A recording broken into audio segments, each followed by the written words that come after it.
भारतीय संस्कृति में विवाह को पवित्र रिश्ता माना जाता है। हिंदू परंपरा में 7 फेरों के इस रिश्ते को 7 जन्मों का गठबंधन कहा जाता है।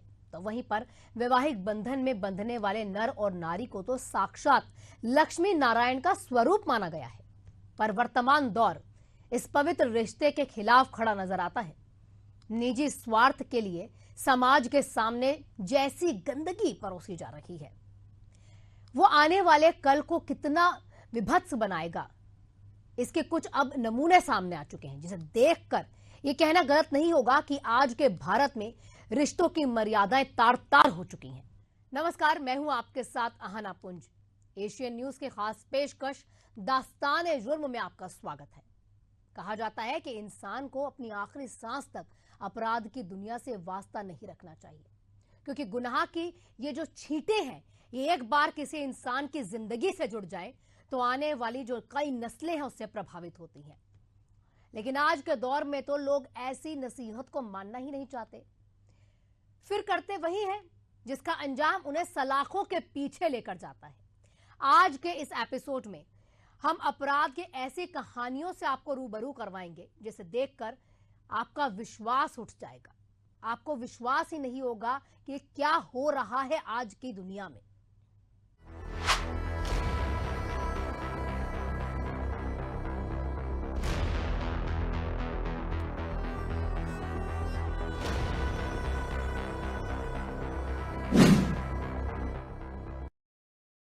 उत्तर प्रदेश देश का एक ऐसा राज्य है जहां हमेशा गुंडा राज हावी रहा है, जहां गैंग वॉर तो आम सी बात है। हत्या, लूट, बलात्कार जैसी वारदातें अक्सर होती रहती हैं। एक पत्नी ने, अब यहां पर बता दें आपको कि उत्तर प्रदेश में एक पत्नी ने अपने पति को मौत के घाट उतार दिया। उसके शरीर को 15 टुकड़ों में बांटा। अपने अपराध को छिपाने के लिए पत्नी की जो लाश है उसे उन टुकड़ों को इकट्ठा करके एक ड्रम में ठूंसा गया और उसका मुंह सीमेंट की मोटी परत से बंद कर दिया गया, वो भी सिर्फ अपने नाजायज रिश्ते के लिए। शायद किसी को विश्वास होगा ही नहीं, पर मेरठ में यह वारदात को अंजाम दिया गया है। रिपोर्ट देख लीजिए।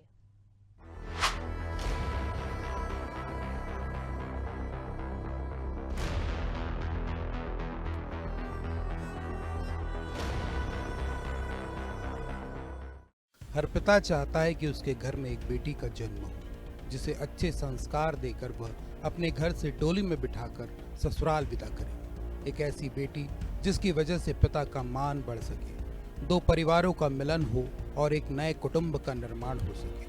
लेकिन पिता के लाड़ प्यार और अच्छे संस्कार के बावजूद वही बेटी एक हत्यारिन की शक्ल में सामने आए तो उस पिता का हाल क्या हो सकता है, इस पिता के शब्दों से समझ सकते हैं। जी, मेरी बेटी ने मेरे दामाद को अपने एक दोस्त के साथ मिलके अपने ही रूम में मर्डर कर दिया उसको। जी, तो आपको क्या लगता है क्या होना चाहिए आगे में? आगे ये होना चाहिए जी, वो इस समाज के लायक नहीं है, वो खतरनाक है दूसरों के लिए भी। और मैं दूसरे बच्चों को ये सबक देना चाहता हूँ कि इस तरह का कदम नहीं उठाना चाहिए, उसे सजाए मौत होनी चाहिए और हो सके तो लाइव होनी चाहिए। एक माँ जो कभी अपने बच्चों का बुरा नहीं चाहती, संतान की हर गलती को वह स्वीकार कर लेती है, चाहे उसे दुनिया से ही क्यों ना लड़ना पड़ जाए। पर इसका मतलब कतई यह नहीं होता कि वह अपने बच्चे को गलत रास्ते पर चलने के लिए प्रोत्साहित करती है, बल्कि वह चाहती है कि उसके बच्चे की समझ समय के साथ बढ़ता जाए और वह एक परिपक्व इंसान की तरह समाज में प्रतिष्ठा हासिल कर सके। पर उसी माँ को अपनी ही औलाद की करतूत के लिए सिसकना पड़ जाए तो समझा जा सकता है कि गुनाह कितना घिनौना होगा। हस्बैंड से एग्रीड, जी, मैं अपने हस्बैंड से एग्रीड हूँ और पूरे इस बात से कह रही हूँ कि सौरभ जो क्या है, मैं केवल ये दिखावे के लिए नहीं बोल रही, हम दिल से बोल रहे हैं। वो बच्चा बहुत अच्छा था। मेरा बेटा डिप्रेशन में है रात से। उस बच्चे के लिए, सौरभ के लिए, उस शोभी के लिए नहीं। भगवान सच में उसके साथ बहुत बुरा करे, बहुत बुरा। मुझे पता है उसने बहुत गलत काम करे और भगवान उसके साथ भी उससे दुगने गलत करे और जस्टिस चाहती हूँ उसे फांसी मिले। एक माता पिता अपनी जिस औलाद के लिए कह रहे हों कि वह इस समाज के लायक नहीं है, दूसरों के लिए खतरनाक है, उसे दोगुनी सजा मिलनी चाहिए, तो समझा जा सकता है कि उनकी बेटी ने एक ऐसे जघन्य अपराध को अंजाम दिया है जिसके पीछे वजह ना तो कोई प्रताड़ना थी, ना ही इस भौतिकवादी युग में जीवन जीने के लिए किसी बात की कमी थी, बल्कि वजह थी अपनी मनमानी की, अपने नाजायज रिश्ते को निभाने की, जिसके लिए उसने अपने उस पति की बलि दे दी जो उसका जन्मदिन मनाने के लिए घर पहुंचा था। पर अब उसे सलाखों के पीछे जीवन गुजारना होगा, जहां साथ देने के लिए ना तो नाजायज रिश्ता होगा, ना ही नशे में डूबे रहने के लिए ड्रग्स के डोज होंगे। आज देर शाम थाना ब्रह्मपुरी पुलिस को इंदिरा नगर में एक मर्डर की सूचना मिली थी। सूचना के आधार पर पुलिस जब मौके पर पहुंच गए जांच पड़ताल एवं पूछताछ की गई तो पाया गया कि एक सौरभ राजपूत नाम के व्यक्ति हैं जो कि मर्चेंट नेवी में कार्यरत थे। ये 4 तारीख को अपने घर आए थे और तब से ही ये देखे नहीं गए थे। शक के आधार पर इनकी पत्नी मुस्कान और मुस्कान का एक प्रेमी है साहिल, उसे पूछताछ के लिए पुलिस ने बुलाया था और पूछताछ के दौरान इन्होंने अपना जुर्म कबूला। इन्होंने बताया कि 4 तारीख को साहिल ने और मुस्कान के साथ मिलकर जो सौरभ है उनके चाकू से मारकर हत्या कर दी थी। हत्या करने के बाद उन्होंने शव के टुकड़े कर एक ड्रम में डालकर उसे सीमेंट से भर दिया था। पुलिस द्वारा जो शव है उसको रिकवर कर लिया गया है। शव को पोस्टमार्टम के लिए मोर्चरी भिजवाया गया है और इसमें जो दोनों ही साहिल और मुस्कान, इन दोनों को हिरासत में ले लिया गया, गिरफ्तार कर लिया गया है।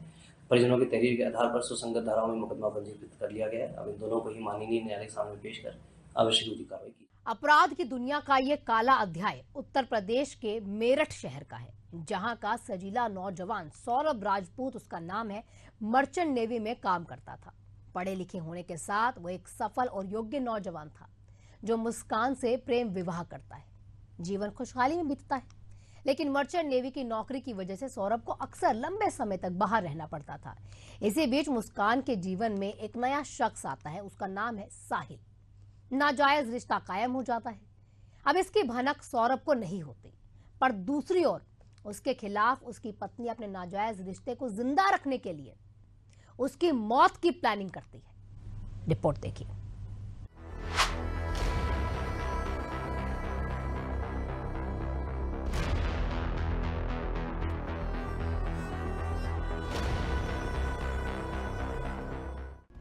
उधर एक माँ थी जिसकी आत्मा उसे झकझोर रही थी कि उसने कैसी बेटी को अपनी कोख से जन्म दिया, जिसने अपने ही सुहाग को एक नाजायज रिश्ते के लिए उजाड़ दिया। तो दूसरी तरफ एक माँ है जो अपने बेटे को कफन में लिपटा देख रही है, पर हालात यह है कि उसका चेहरा भी नहीं देख सकती, क्योंकि उनकी बहू ने उस बेटे का बेरहमी से कत्ल कर दिया था, उसके शरीर को टुकड़ों में बांट दिया था। इस हत्याकांड की प्रमुख सूत्रधार एक विवाहिता है जिसका नाम मुस्कान है, जिसने उससे बेइंतहा प्यार करने वाले सौरभ को बेरहमी से कत्ल किया है। शादी से पहले मुस्कान और सौरभ की लव केमिस्ट्री थी, जिसे सौरभ ने सामाजिक दर्जा दिलाने के लिए 7 फेरों के बंधन में बांध लिया। उसकी हर ख्वाहिश को पूरा करने में सौरभ कभी पीछे नहीं रहा, लेकिन उसे शायद इस बात का इल्म मात्र भी नहीं था कि जिसके लिए वह तमाम खुशियां बटोरना चाहता है वही उसकी जान की सबसे बड़ी दुश्मन है। सौरभ मर्चेंट नेवी में पदस्थ था, जिसकी वजह से उसका घर पर रहना कम होता था। इस बीच साहिल से मुस्कान का रिश्ता जुड़ता है, दोनों के बीच नाजायज संबंध बन जाते हैं। सौरभ इस बात से पूरी तरह बेखबर होता है। मुस्कान साहिल पर इस कदर मर मिटी थी कि वह उसके लिए कुछ भी करने को तैयार थी। इसके बाद शुरू होती है सौरभ को हमेशा के लिए जिंदगी से बेदखल करने की साजिश। फरवरी के अंतिम सप्ताह में सौरभ लंदन से घर आता है। योजना के मुताबिक 3 मार्च की रात मुस्कान सौरभ के खाने में नींद की गोली मिला देती है, जिसके बाद मुस्कान और साहिल उसकी चाकू से गोद कर हत्या कर देते हैं। फिर टुकड़ों में बांटकर उसे एक ड्रम में भरकर उसे सीमेंट से बंद कर देते हैं। गुनाह चाहे कितना भी शातिराना ही क्यों ना हो, अपने निशान छोड़ जाता है। यही इस हत्याकांड में भी हुआ।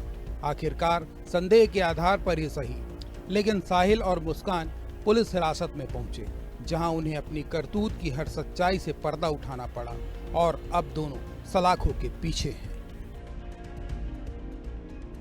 प्यार का नशा सबसे खतरनाक नशा होता है। इसकी कई बानगी आपने सुनी होगी, कई ऐसी चीजें आपने देखी होंगी। लोग तो प्यार में पड़कर गुनाह के दलदल में धंस जाते हैं और ऐसी हकीकत कई आपने देखी होंगी, इसको आप नकार नहीं सकते।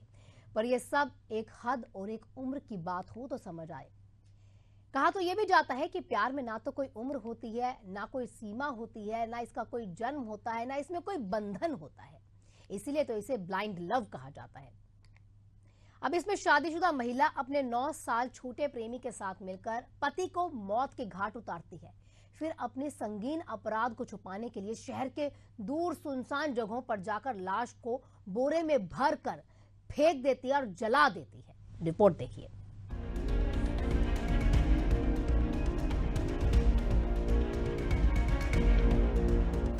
जयपुर पुलिस को 16 मार्च दोपहर अधजले लाश की सूचना मिलती है। मौके पर पहुंचे पुलिस लाश की पहचान सब्जी विक्रेता धन्नालाल सैनी के तौर पर करती है। इसके बाद शुरू होती है तफ्तीश, जिसमें पता लगता है कि एक दिन पहले वह घर से बिना बताए निकला था। अब पुलिस के लिए इस अंधे कत्ल की गुत्थी को सुलझाना आसान नहीं था। हालांकि पीएम रिपोर्ट में यह बात स्पष्ट हो गई थी कि धन्नालाल की हत्या गला घोटकर की गई है, जिसके बाद पुलिस ने परिजनों से पूछताछ का सिलसिला शुरू किया। पूछताछ में शक की सुई मृतक धन्नालाल की पत्नी पर जाकर ठहर जाती है। पुलिस थोड़ी सख्ती बढ़ाती है और फिर होता है सनसनीखेज खुलासा, जब मृतका की पत्नी बताती है कि उसने ही अपने पति को मौत की नींद सुलाई है, जिसमें साथ उसके आशिक ने दिया है। पति की हत्यारिन महिला की निशानदेही पर उसके आशिक दीनदयाल को हिरासत में लेकर पूछताछ होती है। खुद को बचाने की फिराक में वह पुलिस को गुमराह करता है, लेकिन दाल नहीं गलती। अब बारी थी सिलसिलेवार उस कहानी को जानने की, जिसकी परिणति धन्नालाल की हत्या पर जाकर थमती है।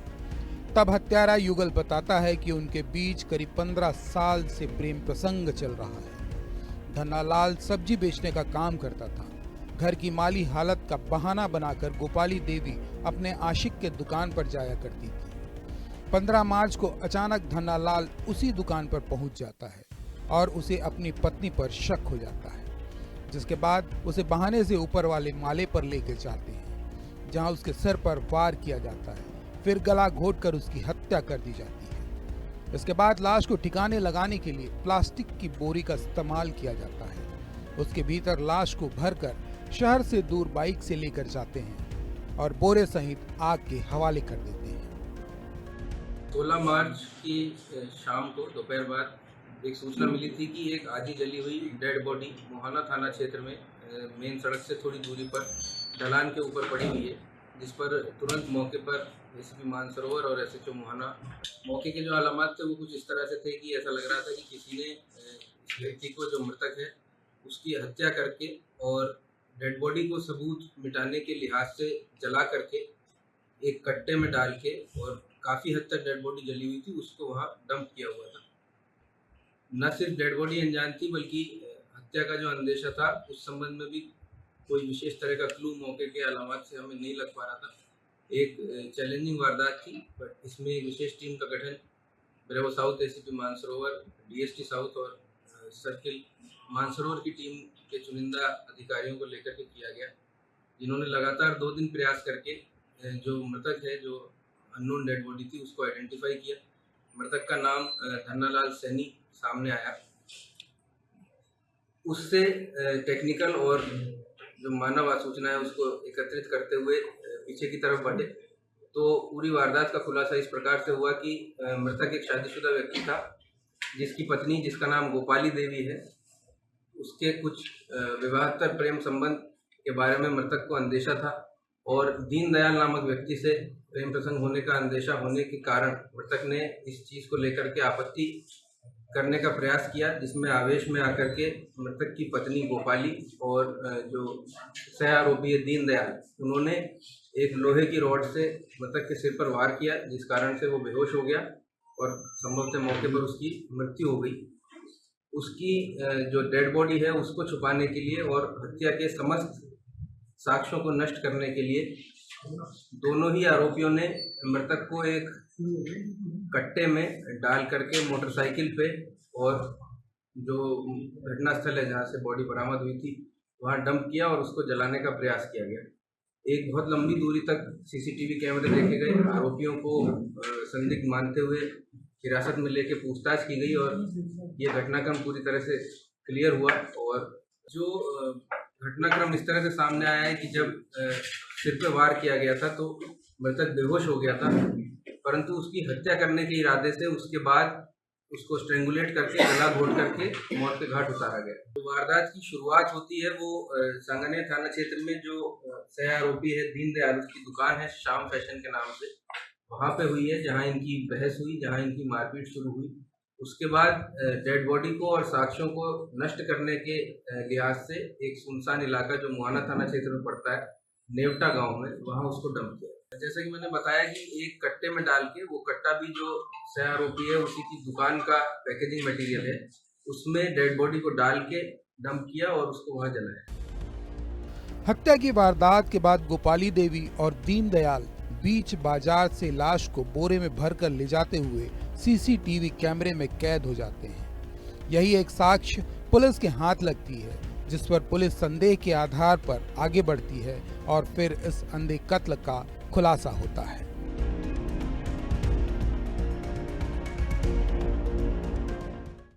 प्यार और नफरत सिक्के के दो पहलू होते हैं। इंसान की प्रवृत्ति है, या तो वो बेपनाह मोहब्बत करता है या फिर बेहद नफरत करता है। लेकिन अब जो कहानी मैं आपको बताऊंगी उसमें प्यार, ब्रेकअप और साजिश है, और इसका शिकार होता है एक युवक जिसकी चंद दिनों बाद शादी होने वाली थी। इस हत्याकांड की सूत्रधार है एक युवती जो दूसरे युवक को अपने प्रेम के जाल में फंसाती है और उसे इस कदर उकसा देती है कि वो उस युवक की हत्या कर देता है। रिपोर्ट देखिए।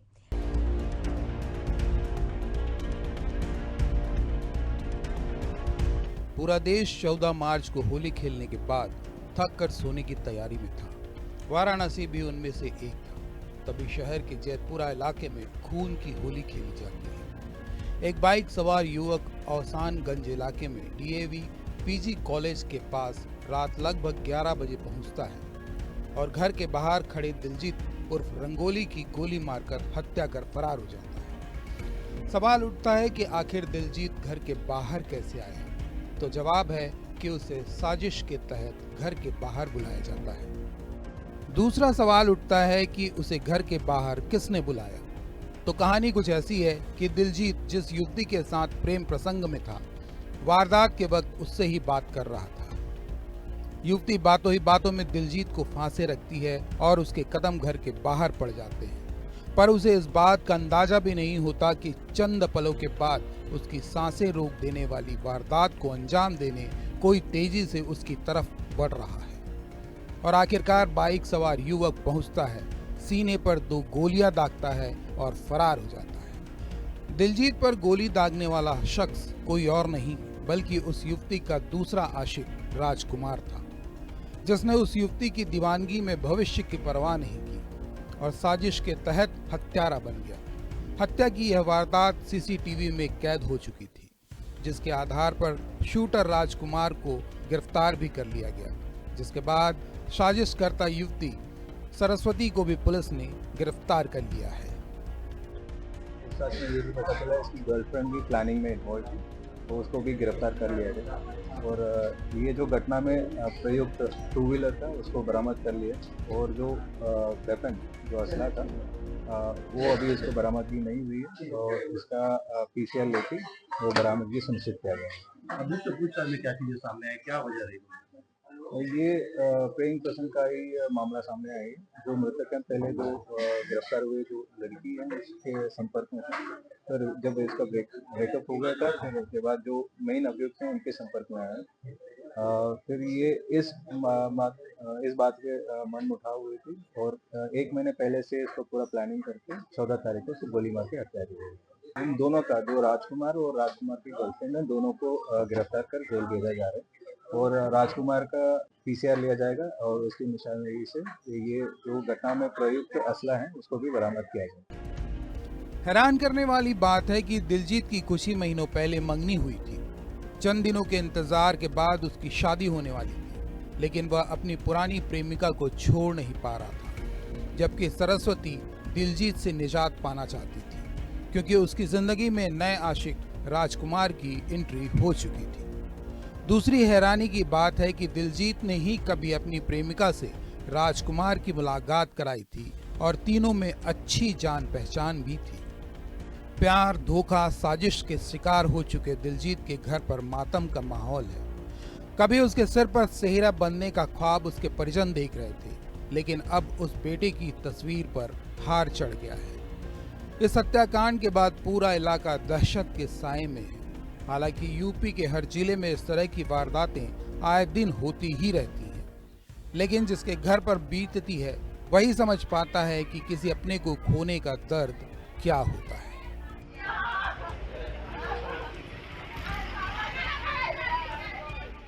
समाज में हर रिश्ते का अपना महत्व होता है। भारतीय संस्कृति में रिश्तों को आदर देना चाहिए, निभाना चाहिए, पोषित करने की शिक्षा देने की परंपरा तो हमेशा से रही है। खासकर अब इसका जो दायित्व होता है, दायित्व का जो निर्वहन होता है, इसकी जिम्मेदारी घर की बेटी बहू पर होती है।